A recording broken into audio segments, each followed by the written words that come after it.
everyone, welcome to my channel. I'm Jordan and this is the mid-year book freakout tag. It's a tag that people in the book community do every single year to go through what they've read, what they've loved, what they didn't like, and goals for the rest of the year now that we're already about halfway through the year. And I am filming this on June 1st. And I know what you're thinking, that's too early. It's not even technically the middle of the year yet. I know, you're right, but here's the thing. I am less than 10 days away from having a baby, and I don't think this is a video that I'm going to want to film with a newborn closer to the end of June, beginning of July. So I'm filming it now. I'm sorry that it's early, but this is such a popular tag that I still wanted to do it. So I am just using the same exact questions that I used last year. For reference, I have read 46 books so far this year. My goal on Goodreads is always 52 books, but I pretty much always know that I'm going to beat that. I read around 100 books a year, and so according to this, after 5 months having read 46 books, I am right on track. And those are the books that I'm pulling from for the answers to these questions. So getting right into the questions. Number one is the best book that you've read so far in 2021. And they always start you off with possibly the most difficult question. Who can pick a favorite already? But I think I am going to go with The Cost of Knowing by Brittany Morris. Now, Brittany Morris is the author of a book called Slay, which I read last year and was my favorite book of 2020.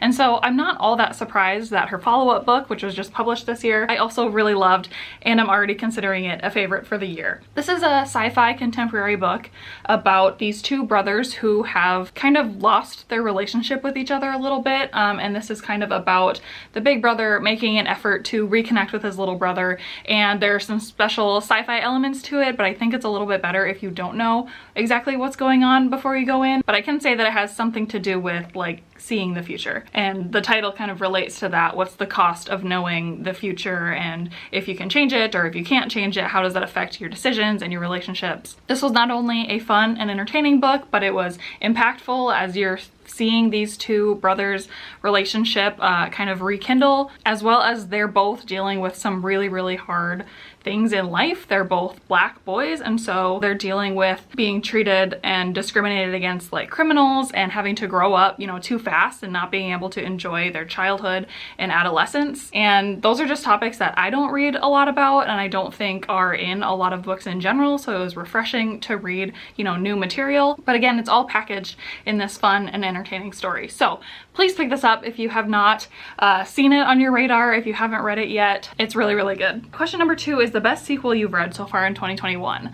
This, on the other hand, I don't have a great answer for. I almost never read series, and the couple that I have read this year I haven't loved, so kind of by default my answer is The Heir and the Crown by Kiera Cass. These are the last two books in the Selection series, which I read for a video. I did a book series binge where I read the entire Selection series. I will link that below, but to kind of spoil my thoughts, I didn't love the series as a whole. I actually liked the last two books better than the first three books, which is interesting because if you know the Selection series, you know that the first three books are kind of like the core part of the series, and then these later two books actually follow different characters, and a lot of people consider these worse, but I liked them better. I still gave them both only 3 stars, so it's not like a raving review of them, but I guess that does make them my favorite sequels of the year. Question number 3, a new release you haven't read yet but want to. One that very recently just got delivered to me is Project Hail Mary by Andy Weir. This is a sci-fi book. This author wrote The Martian, if you're familiar with that book and movie. I love both the book and the movie. He also wrote a book called Artemis, which I also loved and gave 5 stars, and so I'm expecting nothing but amazing things from this book. It's a sci-fi, clearly about space and astronaut. I don't know anything about the specifics of the plot, but I do know that Andy Weir writes his science fiction really well, in that the science is actually well done. I know I've heard people talk about how his science can actually be backed up by real science, and even though they're fictional books, they somewhat make sense about if people were actually in these situations, that's how it would happen. So that's kind of cool to know, and on top of that, I just think that his writing style is witty and funny and entertaining, and so I have no reason not to believe that I'm going to love this book just as much. It's really big though. It's like almost 500 pages, so definitely will be more of a book to dive into and spend some time on, but I'm looking forward to it. And I plan to do so very soon because it is a book of the month copy, and as you may know, I've been doing a book of the month series on my channel where I'm reading book of the month books as soon as I get them so that I stay on top of them. So that should be one of the very next ones on my list. Number 4 is your most anticipated release for the second half of 2021. And this is pretty easy. I'm gonna go with Survive the Night by Riley Sager. I'm guessing this is not going to be an original or unique answer. A lot of people are looking forward to this book. Riley Sager is a mystery thriller author. He's written 4 books so far. I've given all of them either 4 or 5 stars. I'm obsessed. They're super thrilling and twisty. And this book, I believe, has something to do with like a hitchhiker getting in someone's car and one of them is a killer. I don't need to know much about the plot to go into a Riley Sager book, so very excited for that one to be released later this summer. Number 5, biggest disappointment so far. I have 2 answers for this. I'm going with What Comes After by Joanne Tompkins and Girl A by Abigail Dean. These are both Book of the Month books that I picked up having known nothing about them, and I was really disappointed that both of them ended up being 2 stars. And specifically, I'm disappointed because they are Book of the Month books. And part of the perk of the Book of the Month subscription is that it curates a list for you to pick from and introduces you to titles that you might not have otherwise heard of. And so I was hoping that some of those unknown books would end up being, you know, really great new favorites that I could promote and be excited about, but so far the ones that I've picked up on a whim have been really disappointing. I do have reading vlogs where both of these books are included, and so I will just link those if you're interested in really in-depth thoughts. But I think all you really need to know is that I didn't love them, they were disappointing, and that saddens me. Number 6, on the other hand, is the biggest surprise this year. And for that one, I'm gonna say Neverworld Wake by Marisha Pessl. This is a young adult sci-fi book about this group of friends who goes to like a cabin for a birthday or something, and something happens where they basically get trapped in this time loop where they're living the same day over and over again. And I loved it. I gave it 5 stars, and the reason I'm choosing it as my biggest surprise is for 2 reasons. One is because, like I said, it's a young adult book, and I haven't had the best luck with young adult books in the past, although I guess of all the genres, young adult science fiction is probably my favorite, and also because I had read one Marisha Pessl book before this called Night Film, which was an adult mystery thriller, and that one I thought was not good.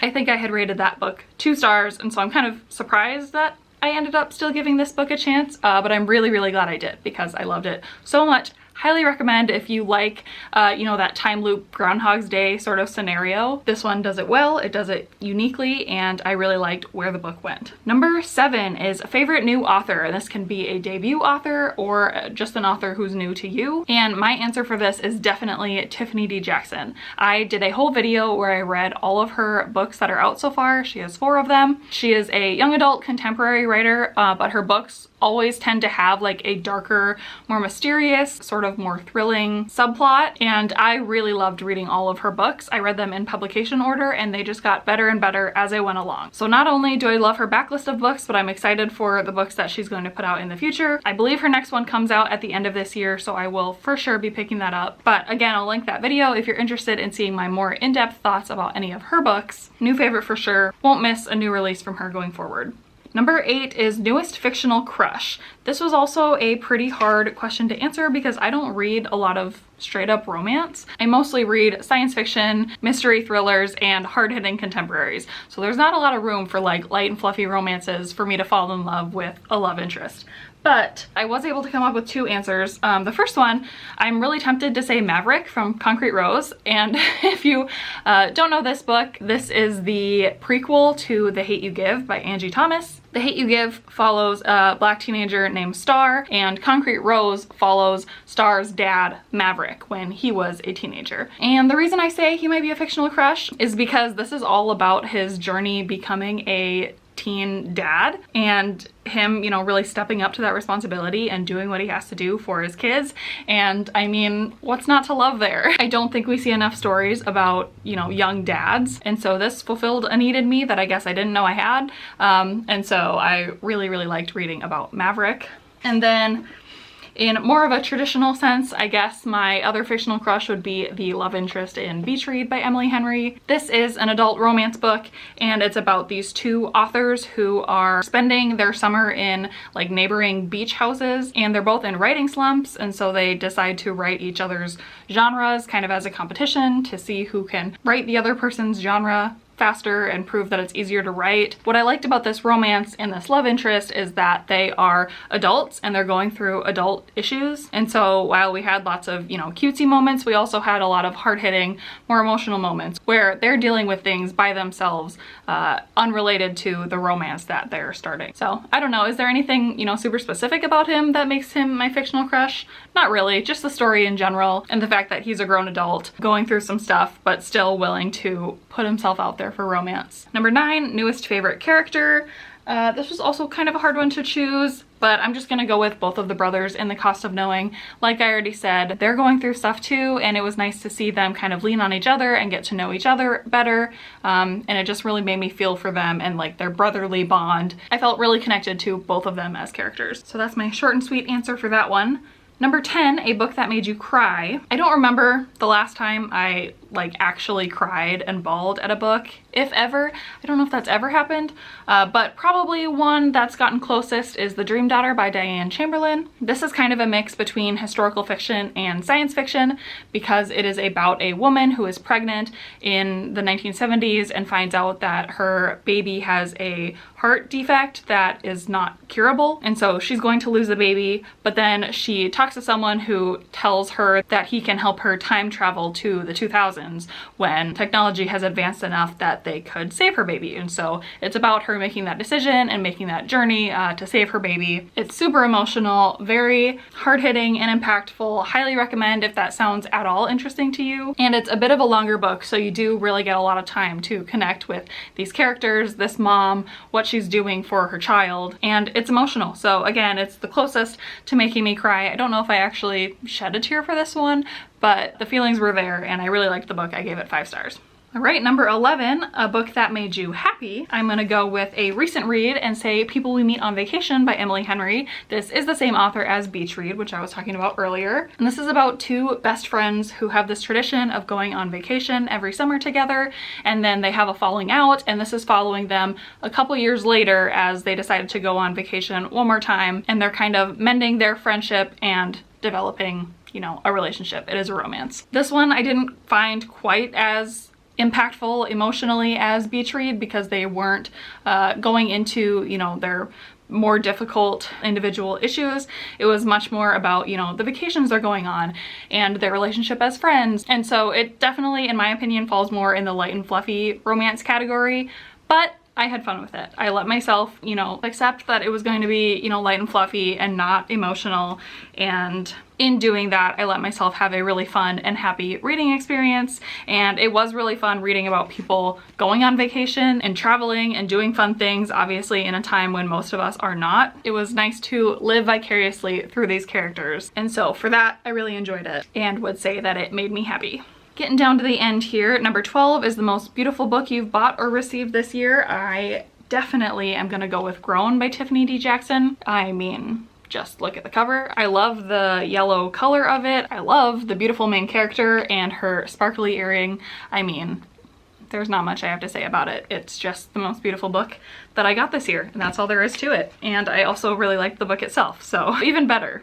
And then last but not least, number 13, what books do you need to read by the end of the year? So I have a few answers for this. Like I mentioned, I'm doing my book of the month series. So one of my top goals is keeping up with those book of the month books as they come in. And so I definitely need to continue reading my book of the month books throughout the rest of the year. But then I also wanted to mention some backlist books that I have on my shelves that I really want to get read and knocked off. And one actually is a sequel that I need to get to sooner than later. And it's A Beautifully Foolish Endeavor by Hank Green. This is a science fiction book. Like I mentioned, it's a sequel to a book called An Absolutely Remarkable Thing, and that book is about this girl who discovers this statue that was put up in her city overnight out of nowhere. She makes a video about it and it goes viral, and it's basically about her figuring out not only what this statue is, what it means, if it's, you know, aliens or what, on top of dealing with the new fame she's acquired from making that viral video. And so it's a really cool, interesting book, and this is just the sequel to it, and I haven't gotten it to it yet.